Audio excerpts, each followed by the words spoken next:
Today, seemingly conflicting testimony of Federal Reserve Chairman Ben Bernanke with the FOMC minutes on when to wind down the stimulus will no doubt add fuel to Senator Rand Paul's proposed bill to have the Fed audited by Congress. With us right now, thoughts on the latest from the Fed, as well as an eye-opening statement yesterday at the Apple hearing. I'm joined by the junior Republican senator from Kentucky, Rand Paul. Senator, good to have you on the program. Thanks so much for joining us. Hey, glad to be with you. Well, you know, there seems to be a difference of opinion on when the end of stimulus between Ben Bernanke and the other Fed officials. What does this suggest to you that there's such division within the Fed walls? Well, you know, I don't even accept the notion that we should have a government stimulus. I think the best stimulus is actually just to leave more money in the hands of those who earn it, and that would mean reducing taxes. That was somewhat what the debate is about Apple. You know, Apple's one of the largest taxpayers in our country, and the ever-greedy government wants more. I'd say let's spend less and tax less, and that'd be a great stimulus for the economy. Yeah, I want to ask you about that, but I think the comments you made yesterday surprised some. Others were cheered by them. They felt happy that you actually took a stand on this. But let me stick with the Fed for one more moment here. When you proposed your Audit the Fed bill last month, you said the Fed's operates under a cloak of secrecy, and it's gone on too long. If this bill passes, what do you see happening to the Fed? Well, I think there'd be more oversight, and it's a job of Congress to do oversight on agencies and organizations that we create. And basically, the Fed operates largely in secret. We get some window into what they do. But I think they also have too much power in the sense that the housing bubble was created by keeping interest rates below the market rates for such a long period of time that really we need a Federal Reserve less involved with interest rates, less involved with creating new money, less involved with devaluing our currency, because ultimately the ramifications are the boom and bust cycle that we see. Yeah, I guess, you know, the argument on the other side of that is the fact that no one's doing anything else, Senator. I mean, is the Federal Reserve basically bailing out policymakers? We don't necessarily see fiscal policy anywhere. We don't see tax reform. We don't see, you know, any real, moves to move the needle on unemployment. So if the Fed weren't there, where would we be in terms of the economy right now? Well, I think we're in the middle of a recession right now that was created by Federal Reserve policy. The Federal Reserve kept interest rates well below the market rate, and you had a housing boom that showed no correction until it got wildly out of control. Normally what happens is when an economy begins to grow, you have more demand for the money, so the price of money should rise. But if you don't let the price of money respond to the demand and the increasing economic growth, then you don't get sort of the homeostasis or balance of the economy. What you get is an economy that does this until it can go no longer, but then it does this. In order to come out of a recession, you have to let prices adjust downwards. You can sell all the houses at some price, but you don't want to stimulate more home buying by more low interest rates again. So we're doing exactly what we did to get into the boom cycle, but it's hard to get into another boom cycle through the exact same mechanism when you've exhausted the boom. So that's kind of where we are now, and it takes a while to grow out of a recession, but you do it much more quickly if you let prices find a bottom, and then we begin to grow again. So I guess then if once the Fed steps aside, it would be a positive to see the market sell off? Would you expect the market to sell off once the Fed, makes it clear they are beginning the end?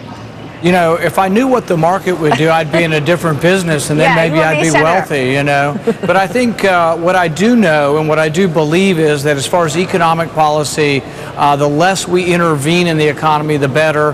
The more we leave money in the hands of those who earn it, the better. I believe strongly in what Friedman said. And Milton Friedman said, nobody spends somebody else's money as wisely as they spend their own. So that's why we need to leave more money in the hands of those who earn it. All right, let me switch gears, Senator, and ask you about Apple. I want to run the soundbite of you from yesterday as a portion of your opening statement, and then talk a bit about it. Listen to this. I'm offended by the spectacle of dragging in executives from an American company that is not doing anything illegal. If anyone should be on trial here, it should be Congress. I frankly think the committee should apologize to Apple. I think that the Congress should be on trial here for creating a bizarre and Byzantine tax code. Well, that took some courage, Senator. What was the reaction from your colleagues afterwards? I don't think they were too excited about it, but I think the criticism is apt. The tax code drives people overseas. Money goes where it's welcome.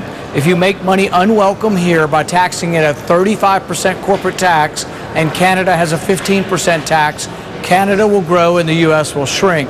The other thing is that worldwide companies earn money overseas. They will bring it home, but not if you tax them twice at a high rate.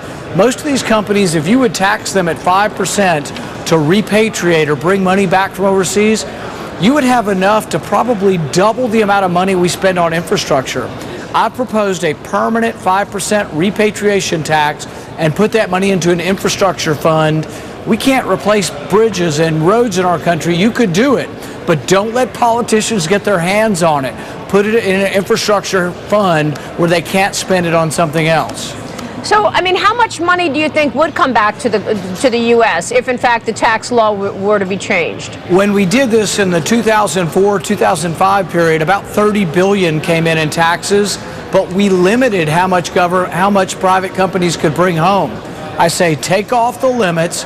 Don't tell the companies where to spend it. They can put it in dividends. They could build a new plant. That's the decision of the private marketplace. But I promise you it would be billions upon billions of dollars in tax revenue, but probably trillions of dollars would come home in revenue for the country and for dividends and stockholders. Let me ask, Senator, I think you make so many good points about the money, and that's all I ever hear, by the way, from CEOs, that the tax code is broken and we're not going to move the money if we're taxed double. So thank you for being so articulate about it. I've got to ask you about this IRS scandal.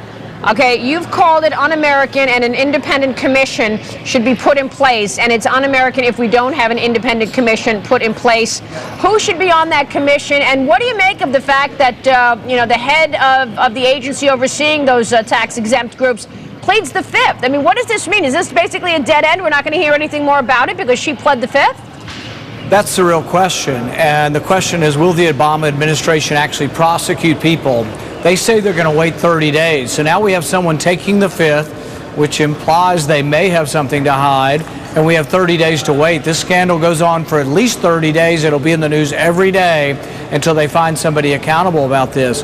But what I would say, and the reason why I say this is un-American, is I don't care whether it's a Republican or a Democrat. I don't want anybody in charge of the IRS that chooses to go after their political opponents. And I don't care whether you're a Republican, Democrat, or independent in this country. You should be worried that a government agency as powerful as the IRS is being used for partisan purposes, and it should be inexcusable, and they should immediately go off the job while we're investigating it. Anybody contaminated by this scandal should be put on leave, and I do believe we should decide whether they're guilty before they're fired, but they should be put on leave. We do this all the time. If a policeman is involved with a shooting, we put them on leave. We don't suspend them. We want to determine if it was an appropriate shooting. But this is pretty serious, and I would put anybody tainted by this on leave immediately until we determine exactly who needs to go and who needs to stay. Well, how come that's not happening? Federal employees seem to be immune from firing. After Benghazi, they pleaded repeatedly for security, and nobody gave them any, and we didn't fire anybody. They transferred them around. We called them all yesterday on the phone and said, are they still there? All of them still have phones at the State Department. Nobody was fired. They just got moved around and got a new title. Government employees need to be held accountable. Senator, good to have you on the program. Thanks so much. We appreciate your time tonight, and we'll see you soon. Thanks so much. Senator Rand Paul joining us. Up next.